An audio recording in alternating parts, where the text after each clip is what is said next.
Bonsoir Julienne Berthe-Bissaï. Bonsoir Douala. Lagos est-il tombé dans l'escarcelle de l'opposition?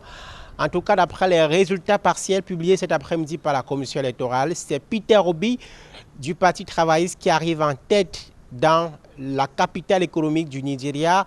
Après ce scrutin de samedi, un écart d'à peu près 10 000 voix avec son poursuivant immédiat Bola Ahmed Tinubu du parti présidentiel qui est ancien gouverneur de Lagos. Il a été ancien gouverneur de Lagos entre 1999 et 2007. C'est lui qui était l'espoir du parti au pouvoir dans la capitale économique.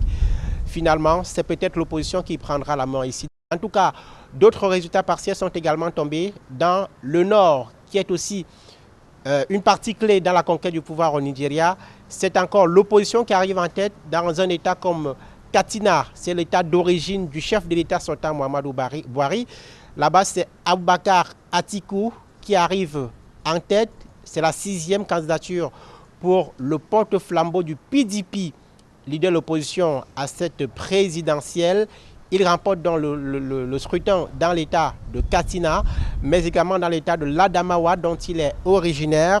Ces chiffres ont été publiés cet après-midi également par la commission électorale. Dans l'état de Katsina, c'est précisément 160 000 voix pour Abubakar Atiku contre 132 000 pour Peter Obi, qui est deuxième dans les résultats qui ont été publiés par la commission électorale. Une défaite également, a priori, pour le parti au pouvoir dans un état du sud qui est Yoruba.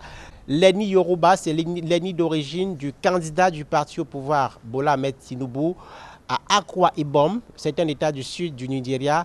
Là aussi, c'est Peter Obi qui a remporté le scrutin d'après ces résultats partiels qui ont été publiés cet après-midi. Il faudra attendre que ces résultats soient consolidés et que la version finale soit publiée par la commission électorale pour en avoir précisément le cœur net. C'est un peu le soulagement chez les Nigérians qui ont attendu depuis samedi que ces résultats soient publiés. La commission électorale avait pris beaucoup de retard dans la compilation des résultats, alimentant d'ailleurs une forte polémique.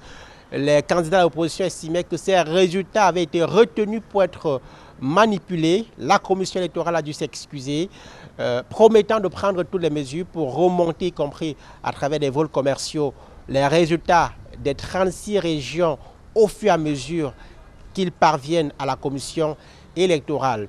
Il faudra attendre d'ici demain pour avoir d'autres chiffres dans la matinée.